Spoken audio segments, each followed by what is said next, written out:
हरियाणा विधानसभा के मानसून सत्र में सत्ता पक्ष और विपक्ष में तीखी नोकझोंक देखने को मिल रही है। जी हां, आपको यह भी बताते चलें, इस दौरान कांग्रेस के विधायकों ने जमकर बवाल काटा है, हंगामा किया है। कृषि कानूनों के मसले पर कांग्रेस की तरफ से लाई गई रेजुलेशन को स्पीकर ने रद्द कर दिया। स्पीकर ने कहा कि 15 दिन पहले रेजुलेशन दिया जाता है, लेकिन स्पीकर ने यह भी कहा कि मुख्यमंत्री की तरफ से किसान कानूनों को लेकर एक रेजुलेशन आया है, उस पर ही चर्चा होगी। कांग्रेस विधायक रघुवीर कादियान, किरण चौधरी के साथ ही निर्दलीय विधायक बलराज कुंडू ने किसान कानूनों के विरोध में लाए रेजुलेशन को रद्द करने का विरोध जताया। तो वहीं निर्दलीय विधायक बलराज कुंडू, आपको बता दें, विरोध करते हुए अपनी सीट से उठकर वो आगे बढ़े, विरोध करते रहे और स्पीकर वेल में भी पहुंच गए। और आपको यह भी बता दें कि कई मुद्दों को लेकर सदन में गहमा गहमी का माहौल देखने को मिल रहा है। निकिता हत्याकांड भी इस बार सदन में गूंजता हुआ नजर आया है। कृषि कानूनों को लेकर तो हरियाणा में बवाल जारी ही है सदन में, लेकिन बाकी मुद्दों को लेकर भी विपक्ष सीधे तौर पर सरकार को घेरता हुआ नजर आ रहा है। हालांकि मुख्यमंत्री मनोहर लाल खट्टर जो है पूरी तरह से मोर्चा संभाले हुए हैं, वो विपक्ष को जवाब दे रहे हैं। एक तरफ विपक्ष के तीखे सवाल है तो उधर सत्ता पक्ष भी जवाब देता हुआ नजर आ रहा है। निकिता हत्याकांड की गूंज भी सदन में सुनाई दी है। हालांकि इस दरमियान गहमा गहमी का माहौल भी देखने को मिला है, तीखी नोकझोंक देखने को मिली है। ये वेल में पहुंच गए विधायक, यहां सीधे तौर पर जाकर वो हंगामा करते रहे, विरोध जताते रहे। क्योंकि आपको बता दें कि कृषि कानूनों को लेकर जो विरोध किया जा रहा है, क्योंकि विपक्ष ये कह रहा है कि आप भी पंजाब की तरह कोई ऐसा कानून लेकर आए जो सीधे तौर पर किसानों को लाभ दे। आपको ये बता दें कि केंद्रीय कृषि कानूनों का विरोध देश भर में हो रहा है। चंडीगढ़ लिए चलेंगे, विनीत कपूर हमारे सहयोगी तमाम अपडेट के साथ मौजूद है। विनीत, फिलहाल क्या कुछ जानकारी, क्योंकि कृषि कानूनों के साथ साथ और भी कई महत्वपूर्ण मुद्दे हैं जिनको लेकर विपक्ष हमलावर है। बिल्कुल, देखिए, सीधे तौर पर अगर हम बात करें, सदन की कार्रवाई जो है वो लगातार जारी है और इस वक्त सदन की कार्रवाई के बीच ध्यानाकर्षण प्रस्ताव जो कि फरीदाबाद के विधायक नीरज शर्मा निकिता हत्या मामले में लेकर आए हैं, उसके ऊपर चर्चा जारी है। जिस तरह से निकिता की हत्या होती है और लव जिहाद का एक बड़ा मामला ये निकलकर सामने आता है, इसके ऊपर चर्चा जारी है। ध्यानाकर्षण प्रस्ताव उनकी तरफ से लाया गया था, जिसको मंजूरी दी गई है और जिसमें बताया गया है कि अब तक पुलिस की तरफ से इस मामले में क्या कुछ इन्वेस्टिगेशन की गई है। इसके अलावा प्रदेश में महिलाओं के प्रति जो बढ़ रहे अपराध है उसका क्या ग्राफ है, इसको लेकर भी एक डाटा जो है वो प्रदेश के गृह मंत्री अनिल विज जो है वो सदन के समक्ष रखते हुए नजर आए। और अगर हम उसी ध्यानाकर्षण प्रस्ताव की बात करें या उस डाटे की बात करें, तो जिसमें सीधे तौर पर यह तुलना की गई है कि देश की तरफ से जो अपराध के डाटे जारी किए गए हैं, यानी अगर हम बात करें कि 2018 या फिर 2019 के जो आंकड़े हैं उसमें हरियाणा के अंदर जो 2019 का ग्राफ है उसमें कहीं ना कहीं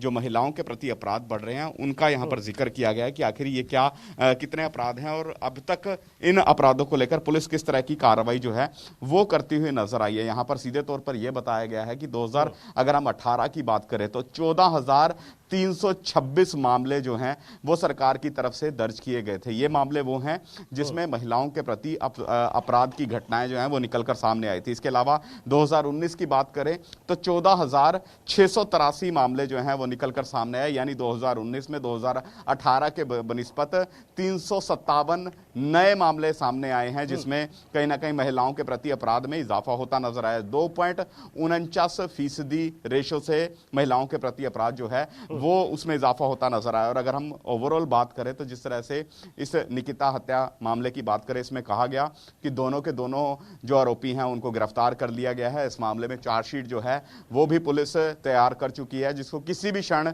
कोर्ट के अंदर फाइल किया जा सकता है। हो सकता है कि आज यहां पर इस मामले पर चर्चा हो रही हो, वहीं दूसरी तरफ फरीदाबाद के अंदर पुलिस जो है उस मामले की जो चार्जशीट है वो कोर्ट में फाइल करे, ताकि निकिता के जो आरोपी हैं, जो दोषी हैं, उनको तुरंत सजा दिलवाई जा सके। और इस मामले में गंभीरता से जांच की जा रही है। इतना ही नहीं, अनिल विज ये भी कहते हुए नजर आए हैं कि इस तरह की घटनाओं का उन्होंने रिकॉर्ड भी तलब किया है कि अब तक इस तरह की कितनी घटनाएं हुई हैं और क्या कोई बाहरी ताकत है जो प्रदेश में लव जिहाद के नाम पर माहौल खराब करना चाहती है, कोई षड्यंत्र को अंजाम तो नहीं दिया जा रहा। इस तरह की बातें भी यहां पर होती हुई नजर आई है। एक गंभीर मसला है। इसके अलावा भी अगर हम सेशन की कार्रवाई की बात करें तो बहुत से मसले हैं हैं, चाहे उसमें कृषि कानूनों की बात करें, चाहे उसमें हम शराब माफिया मसले की बात करें, नहीं, चाहे इस उसमें बीच हम लव जिहाद को लेकर कानून बनाने की पहले भी बात कही जा चुकी है, मुख्यमंत्री भी इसकी पैरवी कर चुके हैं, गृह मंत्री अनिल विज भी कह चुके हैं कि अगर जरूरत होगी तो सीधे तौर पर लव जिहाद के मामले पर हम लोग विचार करेंगे। क्या इस मामले पर भी लव जिहाद का, जैसे आप बता रहे हैं, इस पर चर्चा हो सकती है क्या कानून को लेकर?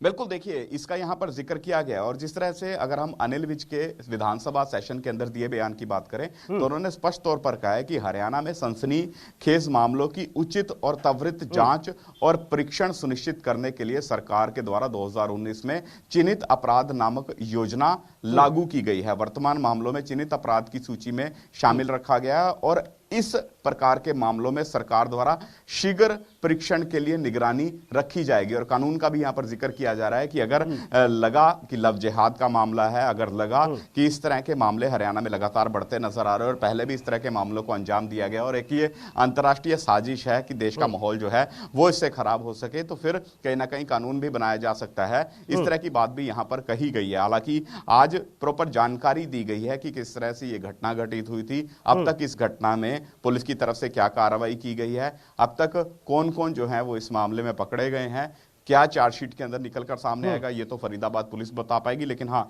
इतना जरूर है कि एक बड़ा मसला है और सारे देश की निगाहें जो हैं वो इस मसले पर टिकी हुई नजर आ रही हैं। जी बिल्कुल, बाकी तमाम मुद्दों को उठाता हुआ विपक्ष नजर आ रहा है। विपक्ष महिलाओं की सुरक्षा को लेकर भी, इसके अलावा कई गड़बड़ घोटालों को लेकर भी विपक्ष हमलावर है।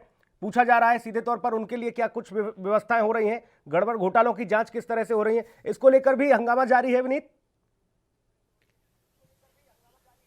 बिल्कुल सुनील, देखिए सीधे तौर पर अगर हम बात करें तो जिस तरह से गड़बड़ घोटालों की बात करें, चाहे हम सोनीपत में जो शराब तस्करी का मामला निकलकर सामने आया था या फिर सोनीपत में इन दिनों जो नकली शराब पीने की वजह से, जहरीली शराब पीने की वजह से व्यक्तियों की मौत हुई है, उस मसले की बात करें, इन तमाम मसलों पर विपक्ष जो है वो पूरी तरह से सत्ता पक्ष को घेरने की रणनीति बनाकर ही सदन के अंदर मौजूद है। लगातार सवाल पर सवाल किए जा रहे हैं, लगातार सत्ता पक्ष से जवाब तलब किए जा रहे हैं कि आखिर इन मामलों में सरकार की तरफ से कार्रवाई क्या की गई है। और अगर हम शराब माफिया मामले की बात करें, जो लॉकडाउन के दौरान शराब का एक बड़ा मसला निकलकर सामने आया था, जिसमें सीधे तौर पर यह कहा था कि करोड़ों रुपए की शराब की तस्करी अवैध तरीके से की गई है। पुलिस की नाक के नीचे से शराब माफिया जो है वो पनपता भी नजर आया, फलता फूलता भी नजर आया। और इस मामले की जांच जहां हाई कोर्ट के सिटिंग जस्टिस से करवाई जाने की मांग की जा रही है, सीबीआई से करवाई जाने की मांग की जा रही है कि दूध का दूध और पानी का पानी हो सके, वहीं दूसरे मसलों को लेकर भी विपक्ष जो है वो सत्ता पक्ष पर हावी होता हुआ नजर आया। चाहे इसमें हम पीटीआई टीचर मसले की बात करें, चाहे इसमें हम प्रदेश में बढ़ रहे अपराध के मसले की बात करें, चाहे इसमें हम माइनिंग माफिया मसले की बात करें, चाहे हम इसमें किसानों के मसले की बात करें, फसलों के मसले की बात करें, रोजगार के मसले की बात करें, तो ऐसे बहुत से मसले हैं जिसको लेकर विपक्ष ने प्रॉपर रणनीति बनाई हुई है और उसी रणनीति के तहत सवाल पर सवाल किए जा रहे हैं, जिनका जवाब फिलहाल सत्ता पक्ष के विधायक और मंत्री जो हैं वो सदन में देते हुए नजर आ रहे हैं। जी, बाकी क्या ये माना जाए कि ये जो व्यवस्था है, हालांकि सरकार कई मामलों पर जो प्रस्ताव लेकर आई है उनको भी हंगामे के बीच पारित करा रही है, ऐसे में क्या ये माना जाए विनीत कि हंगामा पूर्ण कार्रवाई जरूर रहेगी लेकिन सरकार अपने मंसूबों में कामयाब हो जाएगी? बिल्कुल, देखिए सीधे तौर पर अगर हम बात करें तो इस समय सदन के अंदर अगर हम बीजेपी जेजेपी की बात करें तो मेजोरिटी के अंदर बीजेपी और जेजेपी है। और जिस तरह से मेजोरिटी में कई विधेयक जो हैं वो पहले भी हंगामे के बीच ही पास होते नजर आए और आज भी कहीं ना कहीं ये विधेयक जो है वो इसी तरह से हंगामे के बीच पास होते भी नजर आएंगे। लेकिन अहम रहेगा एक प्रस्ताव जो कि मुख्यमंत्री कहीं ना कहीं विधानसभा के पटल पर रख चुके हैं। ध्यानाकर्षण प्रस्ताव है जो कि मुख्यमंत्री की तरफ से केंद्रीय कानूनों के मसले पर लाया गया है। ये वो ध्यानाकर्षण प्रस्ताव है जो सीधे तौर पर कहीं ना कहीं मैं दिखाना भी चाहूंगा, अपने कैमरामैन से कहूंगा कि एक बार वो इस ध्यानाकर्षण प्रस्ताव को भी दिखाए कि ये वो ध्यानाकर्षण प्रस्ताव है जो केंद्रीय कानूनों के मसले पर मुख्यमंत्री मनोहर लाल खट्टर की तरफ से सदन के अंदर पेश किया गया है। यानी ये सदन के पटल पर रखा गया है, कुछ ही देर में इसके ऊपर चर्चा जो है वो शुरू हो जाएगी, जिसमें सीधे तौर पर मुख्यमंत्री ये प्रस्ताव करते हुए नजर आ रहे हैं कि भारत सरकार ने संसद द्वारा पारित तीनों अधिनियमों का जो हरियाणा के अंदर बात करें तो हरियाणा में जो यहाँ की किसानी है इसमें सीधे तौर पर किसानी को इससे अग्रणीय विकास होता नजर आएगा। इसके अलावा इसके परिणाम जो है वो अच्छे निकलते नजर आएंगे। एमएसपी पर फसलों की खरीद होती नजर आएगी और इन अधिनियमों के माध्यम से कृषि क्षेत्र में ये ऐतिहासिक सुधार करने के लिए यह सदन भारत सरकार का धन्यवाद करता नजर आता है। यानी इस तरह की बात जो है मुख्यमंत्री अपने ध्यानाकर्षण प्रस्ताव के संदर्भ में कहते हुए नजर आ रहे हैं। हालांकि इसको लेकर सदन के अंदर जरूर विरोध होता नजर आएगा, क्योंकि कांग्रेस पार्टी की बात करें, अभय सिंह चौटाला की बात करें, लगातार केंद्रीय कानूनों का विरोध कर रहे हैं। और अब जब यह सदन के पटल पर प्रस्ताव रखा गया, लेकिन जब इस पर चर्चा शुरू होगी तो लाजमी है विरोध होगा। कांग्रेस पार्टी पूर्ण रूप से सरकार को घेरने की कोशिश करती हुई नजर आएगी। भूमि अधिग्रहण का मसला भी उठा है सदन में, आवारा पशुओं का मसला भी उठा है, इसको लेकर भी विपक्ष सीधे तौर पर हमलावर है। सवाल के जवाब तो आज सरकार को सीधे तौर पर देने होंगे, क्योंकि विपक्ष पूरी तैयारी के साथ है। विनीत, बिल्कुल, देखिए सुनील, अगर हम भूमि अधिग्रहण के मसले की बात करें तो जिस तरह से भूमि अधिग्रहण का मसला उठा कि आवारा पशुओं की वजह से जो प्रदेश है इसके अंदर कई सड़क दुर्घटनाएं हुई हैं, कई लोगों की मौत हुई है। तो ऐसे में कई जगहों पर जो कहा जा सकता है कि जो गौशालाएं हैं उसके बनाने का सरकार का प्रपोजल था, लेकिन वो गौशालाएं क्या बनी हैं या फिर नहीं बनी, जो भूमि अधिग्रहण करने का सरकार का प्रपोजल था, क्या उस पर आगे कोई कार्य किया गया? इस तरह के सवाल जरूर प्रश्नकाल के दौरान जो सत्ता पक्ष के मंत्री हैं उनसे विपक्ष के विधायक या फिर सत्ता पक्ष के विधायक जो है करते हुए नजर आए कि आखिर उनके हलके के विकास के लिए क्या कुछ योजनाएं जो हैं वो सरकार शुरू करने वाली है, उसका खाका जो है वो कहीं ना कहीं इन विधायकों को दिया जाए। बाडला हलके का जिक्र नैना चौटाला करती नजर आई हैं, इसी तरह से रेणुबाला सोढोरा हलके का जिक्र करती नजर आई हैं, इसी तरह से अमित सेहाग जो है वो अपने हलके का कैनल का जिक्र करते नजर आए। यानी विभिन्न विधायक जो हैं वो अपने हलके की समस्याओं को सरकार के समक्ष उठाते नजर आए हैं, सदन के अंदर सरकार से जवाब तलब करते नजर आए कि आखिर उनकी समस्याएं कब हल होंगी, टाइम बाउंड तरीके से उनको हल करने की सरकार कोशिश करे ताकि हल्के की समस्याओं का निवारण हो सके और प्रदेशवासियों को राहत मिलती हुई नजर आ सके। जी, नौकरियों में आरक्षण का मसला पुरजोर से उठा है। ऐसे में जेजेपी तो इस बात को भी कहती नजर आ रही है कि हम तो देखिए हमने जो वादा किया था उसको पूरा कर लिया है। सीधे तौर पर इस बात पर मोहर लगा दी गई है। यह प्रस्ताव तो पास हो गया।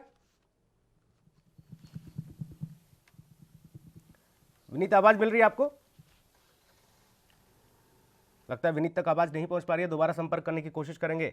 तकनीकी कमी के चलते हमारे सहयोगी संपर्क फिलहाल नहीं हो पा रहा है, लेकिन आपको बता दें कि विपक्ष जो है सीधे तौर पर हमलावर है। तमाम सारे सवालों को लेकर आज विपक्ष पहुंचा है। मानसून सत्र का दूसरा दिन, हंगामा लगातार बरपता हुआ। हरियाणा विधानसभा की ये तस्वीरें हैं। देश दुनिया की खबरों के लिए एएनबी न्यूज को सब्सक्राइब करें और बेल आइकन दबाएं।